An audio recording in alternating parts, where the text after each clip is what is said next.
How's it going, everybody? CJ here, back with another video, another first thoughts. There's gonna be a few guys covered in this, a few legendary creatures covered in this one. If you guys enjoy my videos, remember to subscribe to the channel, like, share, comment on the videos, check out my Patreon. We're doing EDH in my Patreon. We're gonna be doing it via webcam and stuff. So if you want to play with us, you just gotta join Patreon, join a Discord, and we'll chat. And so yeah, we got. I'm gonna summarize a couple of the commanders in this first thoughts because these are commanders that are either not great commanders. There's not much to tell about them, or they're very, very straightforward. So there's just not a lot of depth. Like they end up being like 2 to 3 minute videos each. So I'm just gonna shorten them up a little bit and put them all together. Hopefully it's around 10 minutes. First one I'm gonna go over is Zilortha, the one that's Godzilla King of Monsters. So Zilortha is damage or power matters. So power over toughness. So we got stuff like Zendikar Incarnate, which is power equal to the number of lands you control. So this thing can get pretty big, but it's only got 4 toughness. Well, now it doesn't. We got stuff like Stalking Vengeance, Warstorm Surge, and Where Ancients Tread to deal a lot of damage when you play your big boys. Kessig Wolfrun. It's basically a land that increases it by +X as opposed to just +X. So just a good include. Surge of Strength is a good card in the deck. It just becomes a power toughness buff instead of just a power buff. And it can be used either way, like as a protection spell or as a get as much damage through as you can spell, try to kill somebody's spell. And big card, probably the best card to put in this deck is Xenagos, God of Revels. This thing is going to put in work, and it should be an auto include every time. Every time this deck is built, Xenagos should be in it. That's all I got to say about this deck. Next we got Jirina. This is probably the longest description, the longest amount of cards I'm going to mention for one of these decks, just because there's a lot of good options in it for it, but it's very, very, very straightforward. Jirina is a very good humans commander, like very good human tribal. So a lot of stuff in this is, oh wait, I forgot one note to write down. Okay, a lot of stuff in this is very straightforward, just human tribal stuff. Gallows at Willow Hill, Kessig Malcontents, Queen Marchesa makes more humans, Thalia's Lieutenant, Iroas, God of whatever, War, whatever he is, I don't know. Make it so your humans don't take damage because they get +2/+0. So you can attack a lot. Angel of Glory's Rise, reanimate all your humans in the graveyard. Devout Chaplain, Martial Coup, it's board wipe that gives you dudes. Anointed Procession, double your tokens, really good with Jurina. Outlaw's Merriment, more tokens. Tokens is a really good strategy to throw into this because there's a lot of human token creation. So you can really capitalize on that. Shared Animosity is just one specific tribal card I'm going to mention because there's a lot of attacking in this deck and you're going to have a lot of humans, so it's going to pump up your humans by a lot of power. Elspeth's Sun's Champion, because your humans are usually going to be just on like 3 power. So they'll typically survive the minus and it pumps out humans. And then Castle Ardenvale, which is just a land that pumps out human tokens. So just human tribal. But there's one good combo that you can throw into this deck. After Jurina dies once, the next time you cast her, she's good for Ashnod's Altar Death Mantle combo. So you can make infinite mana or infinite tokens and just have some fun with that little combo. Next up, I'm going to be talking about Otrimi. Otrimi the Ever Playful. This thing is weird looking. And what do I got for this? This is a weird card. It's very dependent on mutate cards, so you're going to need to have a lot of mutate cards in this deck, which we don't know all of yet, so I can't really list the good ones off. And so I'm going to list off the other stuff that goes with this, which is, it's very, very mutate heavy, so there's not much else. Unblockable creatures is always good because it requires combat damage, so you got to mutate it onto an unblockable creature, and then bam, you're good. You're going to be able to hit them over and over and over and get these triggers off and return them and mutate over and over again. And stuff like Bladed Agent in particular, you can make it an infect deck. And just unblockable Bladed Agent, mutate onto it, bang, bang, bang, bang, bang, they're dead. Or mutate a couple more times and make it one-shot everybody. Next up, Keruga. Keruga is real ugly. It is a weirdo. It's a weird-looking dinosaur hippo. But it's all about 3 CMC. You can only have 3 CMC and land cards in your deck if you have Companion. If you use it as a Companion. And if it's as your commander, then that doesn't matter, but you're better off with as many 3 CMC permanents as possible, because when ETBs, you draw cards for each 3 CMC permanent. So, the deck tech for the deck, what you want in the deck is 3 CMC permanents, okay? 3 CMC permanents. Next, we got Vadrok, Apex of Thunder. So this card's pretty cool. It's very similar to like Sun Titan or Sun Titties, and Bishop of Rebirth or whatever. So it's pretty straightforward about what you're going to want to do. You're going to want to have value creatures that when they die, you can bring them back with CMC 3 or less. Stuff like Steve, Sakura Tribe Elder, and just other things like that. Stuff that you want to sacrifice and then get the value back. It's just a value deck. That's all it is. But you need a lot of mutate cards to make it going. So you're gonna need to mix the deck with mutate and 3 CMC value creatures.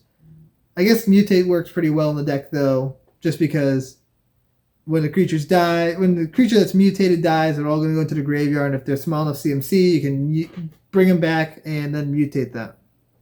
Or, no, it's just cast without paying a mana cost. I don't know if you can mutate them from that. But, yeah, it's fine. It's a fine card. You can do some fun value with it, but not a lot just because you need all the mutate. Like, it will only trigger off the mutates, and you can't really get a lot of mutate triggers with a few mutate cards in the deck. You need a lot of mutate cards. But there's a lot of good cards that you can throw in. A lot of self-mill, stuff like Mesmeric Orb. That's always good to have in this deck because you want to fill the graveyard so you can recur everything. Karmic Guide plus Revelark is a good combo to have in the deck with a sack outlet. You can use like Snapcaster. That's a really good one to bring back because it just lets you cast stuff from the graveyard. Sabine's Reclamation is a good card in the deck because it's basically a Vadrok on a spell. So just cast it, get a 3 CMC thing back. You can cast it with Flashback to get 2.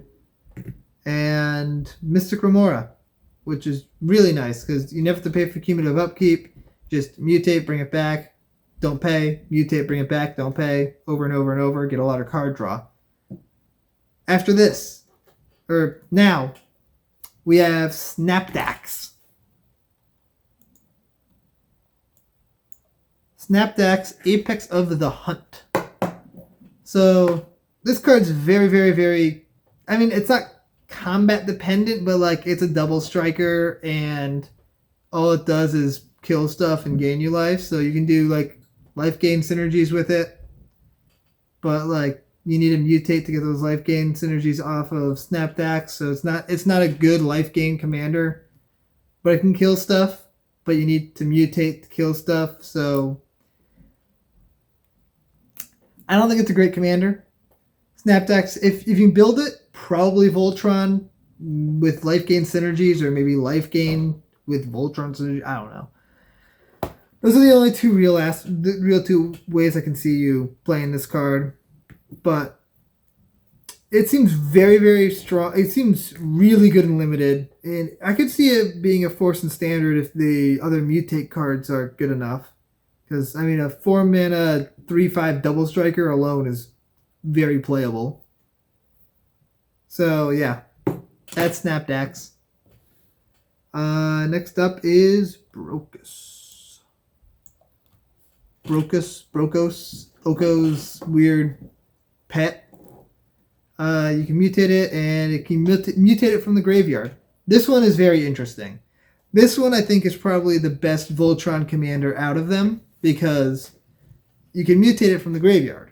And if it's mutated, whether or not it is the face creature or a creature in the pile, it still counts as commander damage.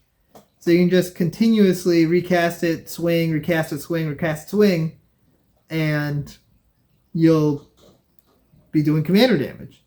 So just fill the deck with, you can just fill the deck with all little unblockables and just continuously play one and mutate it and swing and over and over and over. Every time it dies, just do it again and again and again. And you'll win the game. Or not necessarily win the game. You'll do a lot of damage and it's all commander damage. So I think Brokkos might be one of the better Voltron commanders in this set. And that's about all it can really do though. Like, it can get cast from the graveyard. So it's cool. It can mutate from the graveyard and you can give whatever it mutates trample. So it's just a reliable source of trample, +6/+6 trample. It's a cool card though. Next up is Kogla. Where's Kogla? There's Kogla. Kogla the Titan Ape. This is a King Kong. So ETBs it fights, and whenever it attacks, you destroy a target artifact or enchantment defending player controls. It can pay 2, return target human creature you control to its owner's hand, and it gains indestructible until end of turn. This one's really cool. It's just very straightforward, and that's the reason why it's part of the bulk record. And so, I mean, you can do stuff like you try to manipulate the ETB triggers, try to bounce it or something like what's it called, the bouncy kitty. Oh, why did I not write this name down? I can't remember what it's called, but the bouncy kitty. You can bounce it to your hand, replay it to have it fight more often. But that's 6 mana, it's not great. But being able to attack and destroy an artifact or enchantment is really good. And 7/6, and 7/6 it can be indestructible. So it's a very, very good way to remove problem artifacts and enchantments. It's a big card. It can do a lot of damage, and it can benefit. You can get a lot of benefit off the bounce trigger on it. I think that's the strongest part of this card. Being able, Teamer Sabretooth, that's the bouncy kitty. Being able to pay 2 mana to return a human you control to your hand and give it indestructible is huge. It can survive being destroyed, along with being able to bounce ETB trigger humans like Eternal Witness and just anything else. Like any ETB human, just being able to generate a lot of value off of it. Reclamation Sage, stuff like that. And then you can also use stuff like Karamech's Acolyte and a haste enabler like Concordant Crossroads or Lightning Greaves. To be able to give Karamech's Acolyte haste, tap for 4 mana, bounce it for 2, or taps for more than 4. Well, no, I mean, if you have enough Devotion to Green. So tap for however much mana, Devotion to Green, bounce it to your hand, replay it, and do that over and over, and you can generate infinite mana as long as your Devotion to Green is high enough. But you do need a high Devotion to Green to do that. But it's a good infinite mana combo. And then with that, with any other human that you have that has an ETB trigger, you can do that infinite number of times. It just lets you do a lot after that. And yeah, so that's Kogla. Next, we will talk about Umori. I don't like this one. I don't think that its downside and companion is worth the upside that it gives you, being that your spells cost 1 less to cast. But if you do want to play it, you can do stuff like, if you do enchantments, you can use enchantment creatures. If you do artifacts, you can have artifact creatures in there. So that way you can have permanents of another type. If you use creatures, stuff like Murderous Rider and the other adventure creatures are great. Crows and Tuskers, like one of those good ramp cards. Is Sheffet Monitor, same thing. Stuff like that. You gotta use stuff that acts like a different type of card, like creatures that act as sorceries, stuff like that. Like Shriekmaw, that's a good one, but it's an interesting card. It's okay. I wouldn't build this deck. If you plan on building this deck, let me know in which card type you're gonna do. And yeah. So next up we have is the last one I'm doing for this? Yes. Gyruda. Gyruda, Doom of Depths. So this one I was going to do a solo video on, but it can easily be done in this because it's very, very straightforward. What you want to do is you fill your deck with big, bad, like powerful spells that are all even CMC, and you put a lot of self-mill into the deck, like Traumatize, stuff like that. Just try to mill yourself, or, well, no, you don't need self-mill. That doesn't work that way. You need flicker effects and bounce effects. So that's what you need to fill the deck with. Stuff like Ghostly Flicker or Displace. Just fill the deck with stuff like that. And Deadeye Navigator is probably the best card to put in this deck. 2 mana, get something.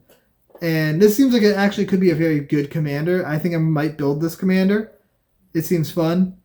And so yeah, you gotta just fill the deck with ramp and powerful CMC, even CMC creatures. Get out Gyruda as fast as possible and just start flickering and bouncing it over and over and over. And just steal your opponent's stuff and get your own value out of your graveyard. It can be very good. Some good cards to throw in this is top of deck matters cards like Sensei's Divining Top, Scroll Rack, anything like that, Crystal Ball. And if you do use Deadeye Navigator, you can throw in Peregrine Drake for an infinite combo. The 2 Peregrine Drake and Deadeye will give you infinite mana. And then after you have infinite mana, you can flicker Gyruda with Deadeye Navigator over and over and over again and mill everybody's decks out. And guess what happens to be 2 CMC? Thassa's Oracle. So what you can do is you mill yourself until you mill Thassa's Oracle, like with Gyruda. You just keep flickering it until Thassa's Oracle gets there, and then in response to the trigger, well, I don't know if you can respond to the trigger. In response to the Thassa's Oracle trigger, when it ETBs, you do it again until your deck's empty, and then bam, you win the game. Oh, I didn't even think, like, the Thassa's Oracle part, I kind of just thought up on the spot, and now I really want to build this deck. I will probably build this deck. This seems like it's probably a pretty solid deck and could be a lot of fun. So, it's 6 mana, but I'm going to build this deck. You'll see this on the channel eventually. So, that's what I got for today. That's what I got for this video. If you want to check out the other commanders, then they're there. I recorded these the day of, posted them hopefully the next day, unless any issues with uploading comes up. But yeah, so these are first thoughts of all these commanders, all these potential commanders / cards that probably shouldn't be a commander. And I hope you enjoyed it. If you did, please remember to comment, share, and like the video. And subscribe to the channel. And if you really want to support the channel, Patreon. All that's linked down below, along with Twitter and Twitch. Haven't streamed yet, but I will eventually, probably, maybe. Probably. Especially during the coronavirus pandemic, I'm probably going to end up on Twitch. Because not much else to do. And yeah, if you join the Patreon, you can join the Discord. And if you do that, you can get in on some games online with us. Because we're going to be trying to get some games going, so that way we can pass the time and fill the void that we have right now from no commander. Because boy, do I want to play some commander right now. If you guys, so yeah, you guys, hopefully you enjoyed this video. We'll see you guys next time. Peace out.